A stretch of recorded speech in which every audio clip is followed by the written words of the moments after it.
ಸರಿಯಾದ ರೀತಿಯ ಉತ್ತರವನ್ನು ಇವತ್ತು ವಿದ್ಯಾರ್ಥಿ ಯೋಜನರು ಇಡೀ ದೇಶದಲ್ಲಿ ಕೊಡ್ತಾ ಇದ್ದಾರೆ. ಈ ವಿದ್ಯಾರ್ಥಿಗಳಿಗೆ ಇಷ್ಟೊಂದು ಮೋಸ ಆಗಿರುವಾಗ ಇವರು ನಿಜವಾಗಿ ಪೊಲೀಸರು ವಿದ್ಯಾರ್ಥಿಗಳ ಪರವಾಗಿ ನಿಲ್ಲಬೇಕಿತ್ತು. ಈ ಪ್ರತಿಭಟನೆಯನ್ನು ನೋಡಿದಾಗ ನನಗೆ ಇವತ್ತಿನ ಯುವ ಜನತೆ ಸತ್ತಿಲ್ಲ, ಜೀವಂತವಾಗಿದ್ದಾರೆ ಅಂತ ಕಾಣ್ತಾ ಇದೆ. ನೀಟ್ ಹಗರಣವನ್ನು ನಿಲ್ಲಿಸಬೇಕು, ನಿಲ್ಲಿಸ್ತೀವಿ. ಧರ್ಮೇಂದ್ರ ಪ್ರಧಾನ್ ಅವ್ರನ್ನ ರಾಜೀನಾಮೆ ಕೊಡಲೇಬೇಕು. ಏನು ದೇಶದ ರಾಜಧಾನಿ ದೆಹಲಿಯಲ್ಲಿ ನಡೀತಾ ಇರುವಂತಹ ವಿದ್ಯಾರ್ಥಿ ಯೋಜನರ ಏನು ಹೋರಾಟ ಇವತ್ತು 24 ದಿನಗಳು ಆಗುವಂಥ ಈ ಸಂದರ್ಭದಲ್ಲಿ ದೇಶದ ಪ್ರಧಾನಮಂತ್ರಿ ಆತುರಾತುರವಾಗಿ ಬಂದು ಸೆಲ್ಫ್ ಟಾಕ್ ವಿಡಿಯೋ ಮಾಡುವಂಥ ಒಂದು ಸನ್ನಿವೇಶ ನಿರ್ಮಾಣ ಮಾಡಿದರೆ ಇದು ಈ ಹೋರಾಟದ ಒಂದು ಗೆಲುವು. 12 ವರ್ಷಗಳ ಕಾಲ ಅಧಿಕಾರದಲ್ಲಿ ವಿರಾಜಮಾನರಾಗಿರುವಂತಹ ನರೇಂದ್ರ ಮೋದಿಗೆ ಇಂಥ ಒಂದು ರಾತ್ರಿಗಳು ಬಹುಶಃ ಬಂದಿರಲಿಕ್ಕಿಲ್ಲ. ರೈತರ ಹೋರಾಟದ ಬಳಿಕ ಇಷ್ಟು ದೊಡ್ಡ ರೀತಿಯ ಪ್ರತಿರೋಧ ಇಡೀ ದೇಶದಲ್ಲಿ ಎರಗ್ತಾ ಬರುವಂಥ ಈ ಸಂದರ್ಭದಲ್ಲಿ ನರೇಂದ್ರ ಮೋದಿ ಸಂವೇದನಾಶೀಲವಾಗಿ ನಡಿಬೇಕಾದ ಒಂದು ಸರ್ಕಾರ ಸಂವೇದನಾರಹಿತವಾಗಿ ಇವತ್ತು ನಡೆಸಿಕೊಳ್ತಾ ಇಕ್ಕಂಥದ್ದಕ್ಕೆ ಒಂದು ಸರಿಯಾದ ರೀತಿಯ ಉತ್ತರವನ್ನು ಇವತ್ತು ವಿದ್ಯಾರ್ಥಿ ಯೋಜನರು ಇಡೀ ದೇಶದಲ್ಲಿ ಕೊಡ್ತಾ ಇದ್ದಾರೆ.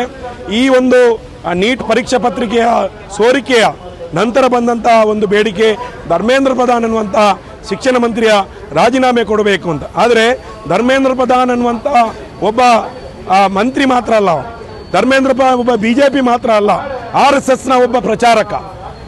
ಅದರ ಜೊತೆಯಲ್ಲಿ RSSನ ಅಂಗಸಂಸ್ಥೆ ಆಗಿರ್ತಕ್ಕಂಥ ಬಜರಂಗ ದಳದ ಕೋಆರ್ಡಿನೇಟರ್ ಆಗಿದ್ದಂಥವ್ರು. ಅದು ಮಾತ್ರ ಅಲ್ಲ, ಧರ್ಮೇಂದ್ರ ಪ್ರಧಾನ್ ಬಂದಿರತಕ್ಕಂಥ ರಾಜ್ಯ ಯಾವುದು? ಕ್ರೈಸ್ತ ಮಿಷನರಿ ಆಗಿರ್ತಕ್ಕಂಥ ಆಸ್ಟ್ರೇಲಿಯಾದ ಪಾದಿರಿ ಮತ್ತು ಅವರಿಬ್ಬರು ಮಕ್ಕಳನ್ನ ಸಜೀವವಾಗಿ ದಾನ ಮಾಡಿರ್ತಕ್ಕಂಥ ಒರಿಸ್ಸಾ ರಾಜ್ಯದಿಂದ ಬಂದಿರತಕ್ಕಂಥವ್ರು. ಅಲ್ಲಿರ್ತಕ್ಕಂಥ ಬಿಜು ಜನತಾ ದಳದ ಸರ್ಕಾರವನ್ನ ಇವತ್ತು ಸೋಲಿಸುವಂತ ನಿಟ್ಟಿನಲ್ಲಿ ಪ್ರಮುಖ ಪಾತ್ರ ವಹಿಸಿರ್ತಕ್ಕಂಥವ್ರು ಧರ್ಮೇಂದ್ರ ಪ್ರಧಾನ್.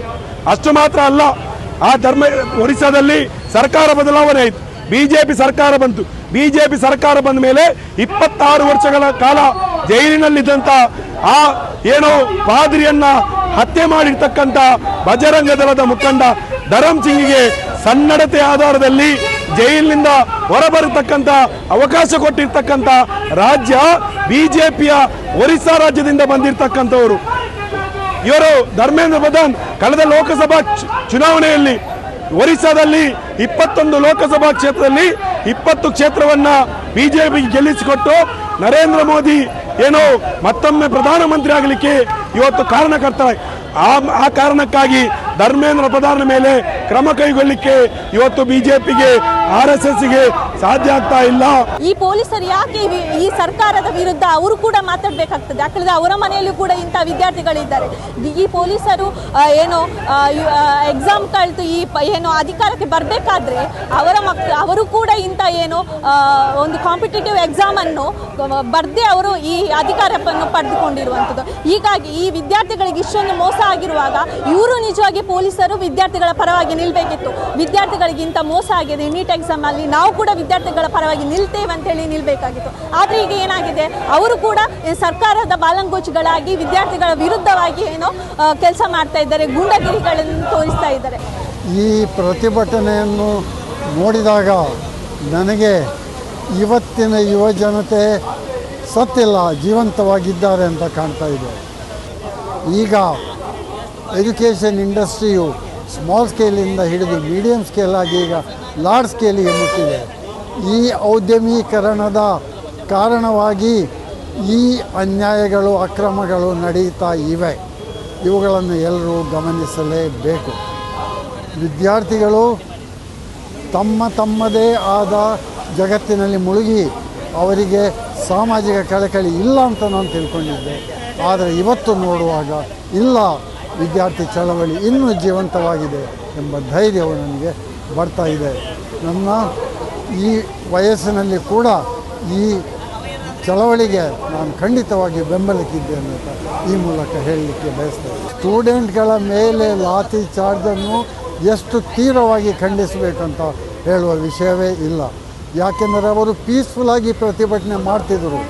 ಅವರನ್ನು ಪ್ರತಿಭಟಿಸುವುದರಿಂದ ದೂರ ಮಾಡ್ತೇವೆ, ಅವರನ್ನು ಬೆದರಿಸುತ್ತೇವೆ ಅಂತ ಲಾಠಿ ಚಾರ್ಜ್ ಮಾಡಿದ್ದಾರೆ. ಆದರೆ ಇವತ್ತಿನ ವಿದ್ಯಾರ್ಥಿಗಳು ನಾವದಕ್ಕೆ ಬೆದರುವವರಲ್ಲ ಅಂತ ತೋರಿಸಿದ್ದಾರೆ. ಇಲ್ಲಿ ನಾವು SFI ದಕ್ಷಿಣ ಕನ್ನಡ ಜಿಲ್ಲೆಯ ವಿನಾಯಕ್ ಅಂತ ಸೆಕ್ರೆಟರಿ ಮಾತಾಡ್ತಾ ಇರೋದು.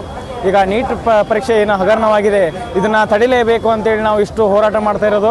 ಈಗ ಜಂತರ್ ಮಂತರ್ನಲ್ಲಿ ಎಷ್ಟು ವಿದ್ಯಾರ್ಥಿಗಳು, ಲಕ್ಷ ವಿದ್ಯಾರ್ಥಿಗಳು ಹೋರಾಟ ಮಾಡ್ತಾ ಇರೋಲ್ಲ, ಅದನ್ನೆಲ್ಲ ನಾವು ಸಪೋರ್ಟ್ ಮಾಡಿ ಅವ್ರಿಗೆಲ್ಲರಿಗೂ ಬೆಂಬಲ ಸೂಚಿಸ್ತೇವೆ. ನಾವು ಇಲ್ಲಿನ ದಕ್ಷಿಣ ಕನ್ನಡ ಜಿಲ್ಲೆಯಲ್ಲಿ ನಾವು ಈಗ ಏನು ಹೋರಾಟ ಮಾಡ್ತಿದ್ವಿ, ಅದು ಯಶಸ್ವಿಗೊಳ್ಳಲಿ. ಮುಂದೆ ಈ ನೀಟ್ ಹಗರಣವನ್ನು ನಿಲ್ಲಿಸಬೇಕು, ನಿಲ್ಲಿಸ್ತೀವಿ. ಧರ್ಮೇಂದ್ರ ಪ್ರಧಾನ್ ಅವ್ರನ್ನ ರಾಜೀನಾಮೆ ಕೊಡಲೇಬೇಕು. ಈ BJP ಧಿಕ್ಕಾರ ಕೂಗ್ತೀವಿ ನಾವು. ಈ ಏನು ವಿದ್ಯಾರ್ಥಿಗಳ ಸಂಘಟನೆ ಇದೆ, ಯಾವತ್ತು ವಿದ್ಯಾರ್ಥಿಗಳ ತೊಂದರೆ ಆದರೆ ಅದರಿಂದ ನಾವು SFI ಇರ್ತೀವಿ ಅಂತ ಹೇಳ್ತೀವಿ ನಾವು. ಆಯಿತಾ, ಮತ್ತು ಈ ನೀಟ್ ಹಗರಣ ಮುಂದೆ ಹೊರದ್ರೆ ಅದನ್ನು ನಾವು ಫುಲ್ ಹತ್ತಿಕ್ಕುವಂಥ ಕೆಲಸ ನಾವು ಇನ್ನು ಮುಂದೆ ನಾವು SFI ಇಂದ ವಿದ್ಯಾರ್ಥಿಗಳ ಫೆಡರೇಷನಿಂದ ನಾವು ಮುಗಿಸ್ತೀವಿ ಅಂತ ಹೇಳ್ತೀವಿ.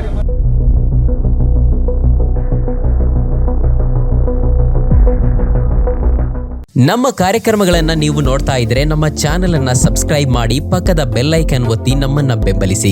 ಹಾಗೆ ನಮ್ಮ ಕಾರ್ಯಕ್ರಮಗಳನ್ನ ಲೈಕ್ ಮಾಡಿ, ಕಮೆಂಟ್ ಮಾಡಿ, ಅದನ್ನ ಬೇರೆಯವರಿಗೂ ವಾಟ್ಸ್ಆಪ್ ಮೂಲಕ ಶೇರ್ ಮಾಡಿ. ನೀವು ಹೀಗೆ ಮಾಡಿದಾಗ ನಮ್ಮ ಚಾನೆಲ್ ಮತ್ತಷ್ಟು ಜನರಿಗೆ ತಲುಪಲು ನೀವು ನಮ್ಮೊಂದಿಗೆ ಸಹಕರಿಸಿದ ಹಾಗಾಗುತ್ತೆ. ಇದು ನೀವು ಯಾವುದೇ ಖರ್ಚಿಲ್ಲದೆ ಕೆಲವೇ ಸೆಕೆಂಡುಗಳಲ್ಲಿ ನೀಡಬಹುದಾದ ಸಹಕಾರ. ಧನ್ಯವಾದಗಳು.